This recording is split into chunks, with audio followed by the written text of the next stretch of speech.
Hello, everyone, here at the Coherence Meditation Gym. If you are here live, I'd love to interact with you. If you're watching this as a recording, also feel free to leave comments and to interact with me. I really want to make this a personal relationship. I love being around people. I love meeting people. I love watching us succeed, watching us advance in our practices, getting to the place where we feel so satisfied with that future self that we've accomplished, and we know that there's more. And so I want to talk today about what do we do after we go to retreat. I personally just came back from my own retreat, my first time launching my retreat, Return to the Heart retreat. It was in Tulum, Mexico, and this one was geared only for women.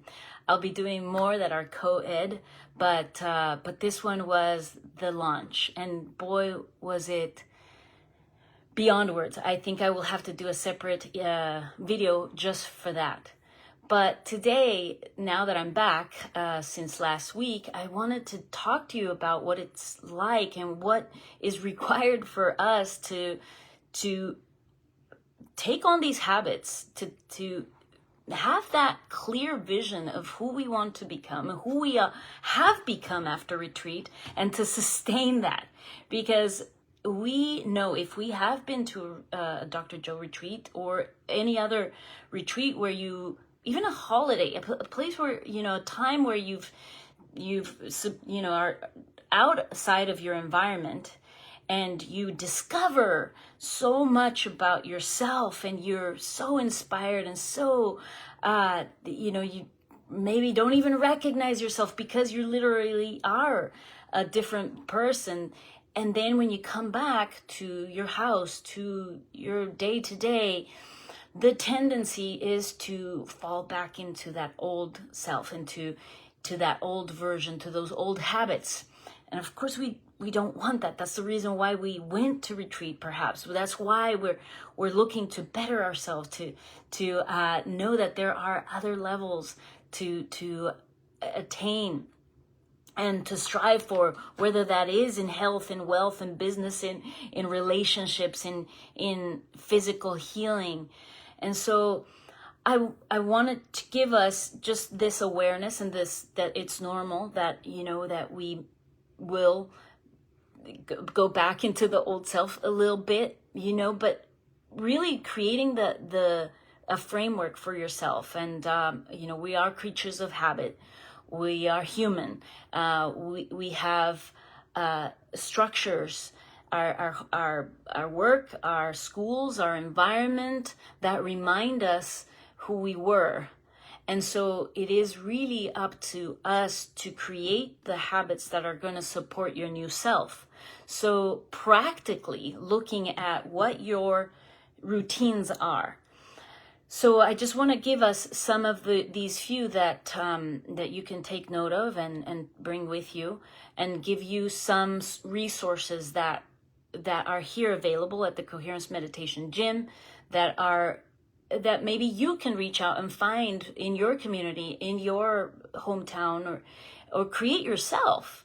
So some of these key fundamental things are, your morning routine is very important. The first things that you do in the morning. So I hope that if you're here, you have a daily meditation practice in the morning, so that you can tune into that, quiet the mind. There are so many forms of meditation. Dr. Joe, of course, offers so many. There's the morning meditations. And by the way, I have in my YouTube page a description of so many of his meditations that you can look at, and they're explanations based on his meditations. But there are so many. I know that we are drawn to this work. We also come from other backgrounds of other forms of breath work, of meditation, of practice. So look at your daily morning routine as that is, setting your tone for the day. We know in this work that the earlier in the morning, the better, because our brain is in a different brainwave pattern. So, and when we connect to, when we're in meditation, when we are able to attain these high levels of coherence, our brain waves are in different states. So the earlier in the morning, there is less distraction, there's less going on, there's less busyness and noise going on in the brain that is going to help us achieve this level of connecting to the field, connecting to the divine, creating from energy and not from matter. So your morning routine, what can maybe could you wake up earlier if that's what you need, if you'd like to better that pre-paving of the day. And then so that's of course going to be like a non-negotiable if you don't already have that. And then now throughout the day, what things do you do? Do you have a night routine? So just easy, the morning and the night. Do you have a night routine to go to bed to really allow your body to shift into this state where you can restore yourself? It's the time where we restore our body. So it is important to create a routine where we're allowing our body to go into that state. So meditation is another option, and I know that us watching this is because we value meditation. We know the power of meditation. So a night routine, even if it's only for a few minutes, is so key to, again, allow for, when a lot of us know here in this work that when we're in the sleep state, we go somewhere else. So if we don't give our body an instruction, there is a beautiful meditation, the evening meditation from Dr. Joe that I don't always do, but I like to do something similar in my own way, create my own version of it, but reviewing the day. So really quieting the mind, reviewing the day, and seeing what could I have done differently, where did I fall from grace, and not judge myself, but know that for tomorrow I'll have the intention to do better, to not fall into that, and to maybe ask myself, my soul, to give me the guidance during the sleep state to know what could I do different the next day. We can create our own, maybe it's prayer for you. Maybe it is being so grateful for the day that we had, and to ask for a deep rest and sleep. But whatever it is that we do, with the intention that we do it to allow for our body to go into rest. So those are the two ends of the day, right? Morning and then night. But then all the time in between, what do you do in the time in between? So one of the things that I could offer to you, that I offer my clients, is that there is a technique. It's heart-focused breathing technique. And if you don't know, I've been a HeartMath certified coach since 2016, and it's become part of who I am, my life. The way I operate my system, my nervous system, is trained with this system, with this technology, with this way. So for you, heart-focused breathing is a technique, and all the HeartMath techniques, I absolutely love their protocols, and they're all trademark. And the reason is because they have been measured, and there is a step. It's a system there. And so when you do them in the way that they were designed, you will have a result. It's the way our body works. It's a psychophysiological training. So heart-focused breathing is one technique that is the simplest technique. And I know maybe, you already do it, or maybe you already have it because you practice yoga, or you practice Qigong, or you have other modalities, and it's natural for you to, instead of being reactive, or instead of, maybe your personality is already this way, but if you want to enhance your ability to stay coherent throughout your day, to not allow for things to get to you. You can integrate heart-focused breathing to everything that you do throughout the day in a way that, so like, for example, when you hop into your car, instead of going on autopilot and just going through the motions of things and really not being there, it's the opposite of being mindful. What we can bring on is heart-focused breathing, which is all our attention, all our energy into the heart or chest area.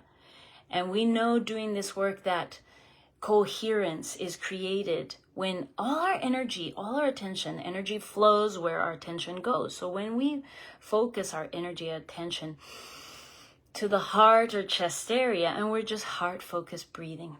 Now that, just to elaborate a little bit on that, all our attention, all our focus, all our energy is in the heart chest area. Why? Because this is the center. This is our engine. This is our portal to oneness, to the state of psychophysiological coherence. And so when we breathe in and out through the heart, slower and deeper, we are not in the reactive state. So we are less, there's a less of a tendency to be reactive. So when we practice this and we integrate it into our, go into the car, I get out of the car, I go from a meeting to a different place. It's like these things that we are doing, really what we're doing is becoming a lot more aware, a lot more mindful, a lot more present. And the technique that we can use for that is heart-focused breathing. So the breath is slower and deeper than normal. And after you do it as a habit, at first it could be awkward because you're like, I'm not breathing. Okay, breathing in and out. So this is in and out through the heart. And this is something that we do with eyes open. And nobody needs to know that you're doing a technique.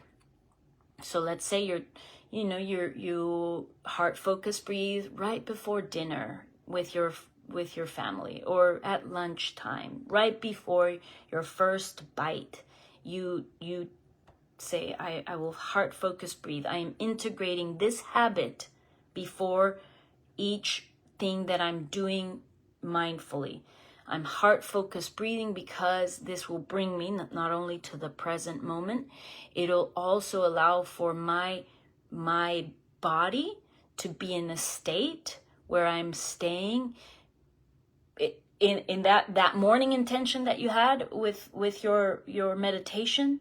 You are extending this this intention by bringing your body on board with it throughout your day.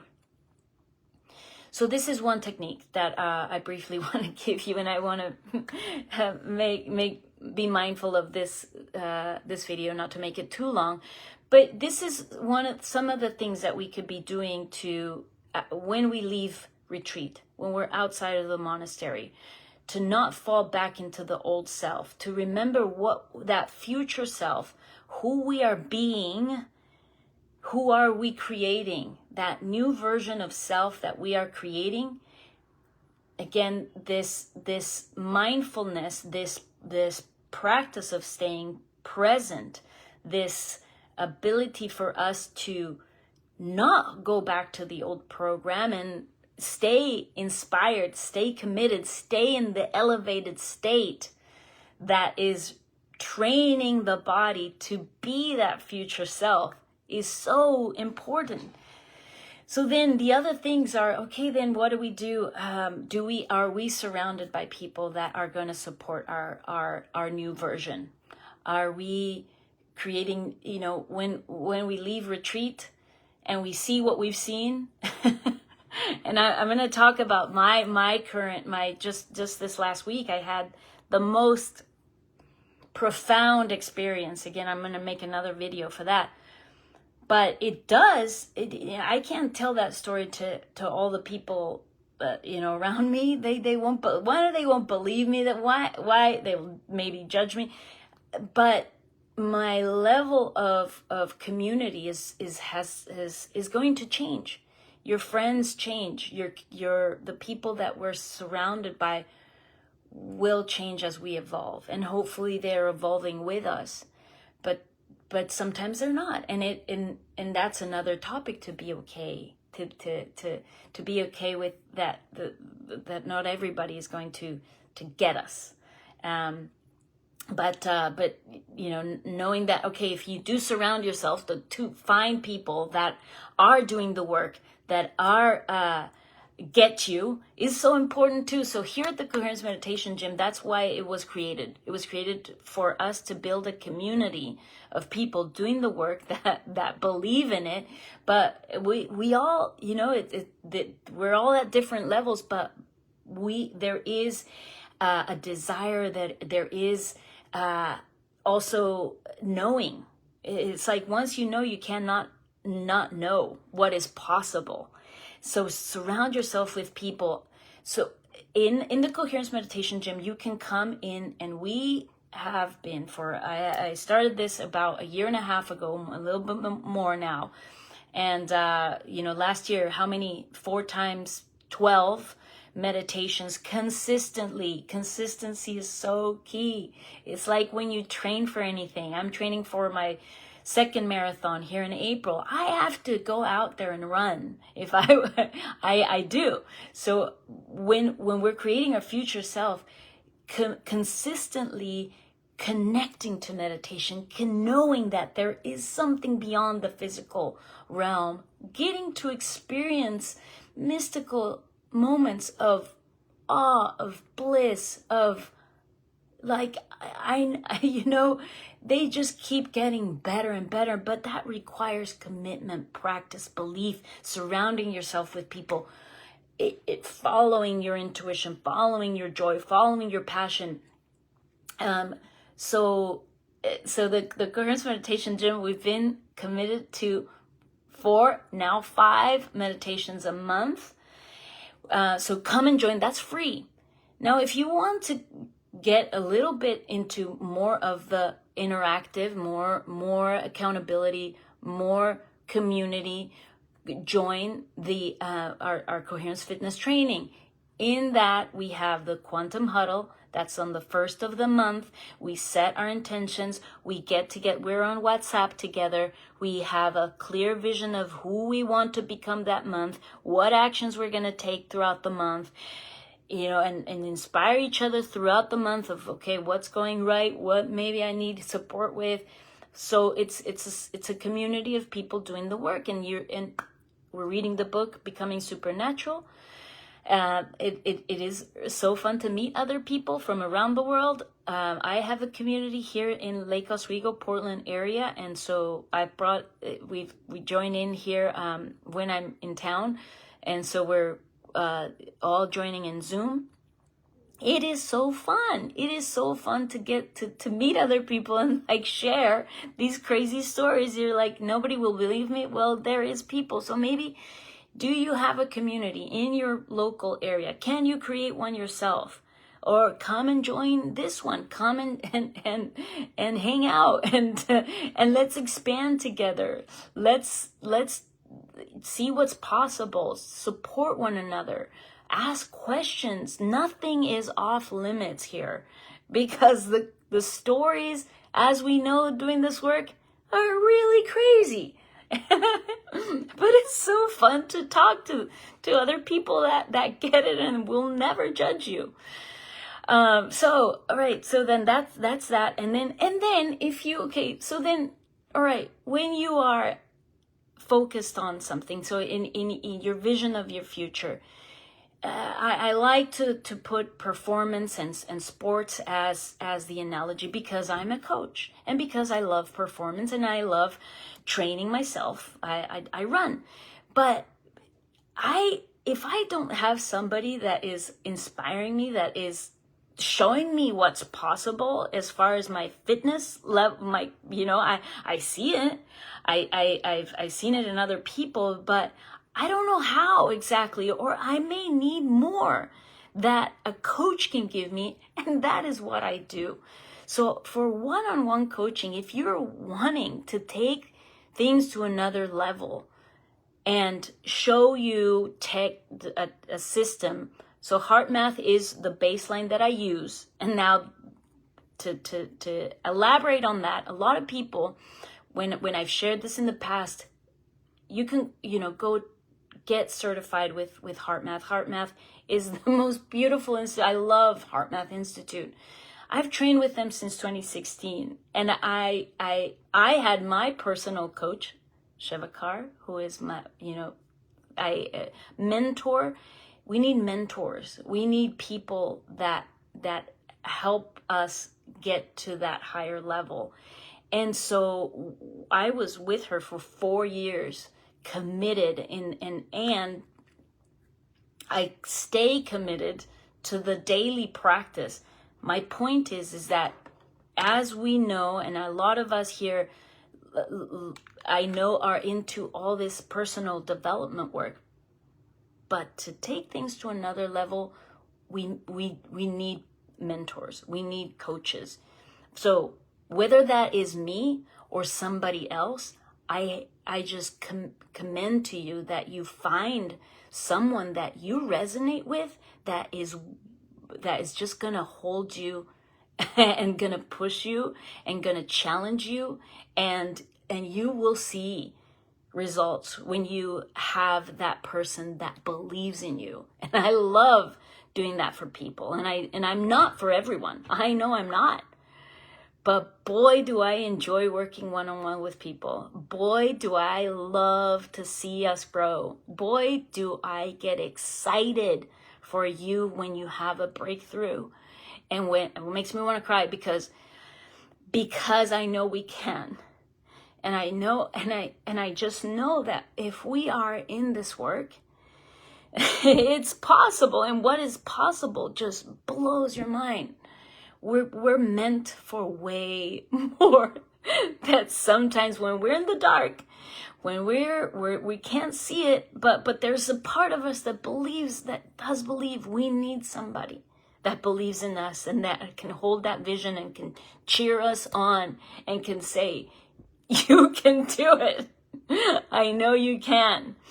So if that's what, if that resonates with you, and you think that I could support you, and we can, and meet, and we have a good vibe together, I would love to be your coach. So for that, reach out directly to me, send me a DM, whether that is here, wherever you are, and I will get it, and we can set up something where we just check in with each other, see if we are a good fit.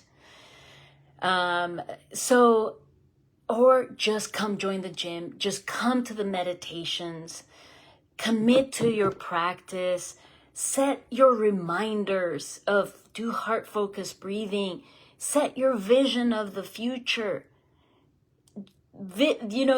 do all the things that you need to do to stay inspired, stay committed to your growth, follow your joy. Oh my gosh, I love seeing us grow. I love seeing us create a new reality. It's the time to create a new reality, as we all know.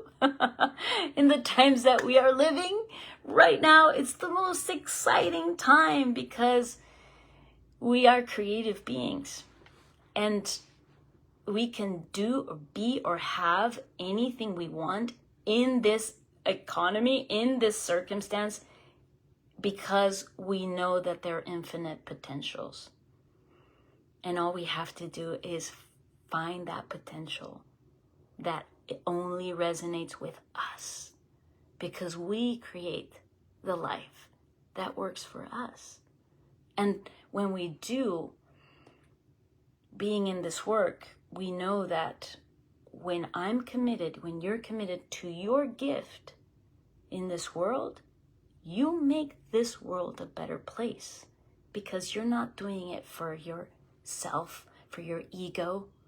You're doing it because you are a gift, and your gift makes everyone else, makes this world a better place.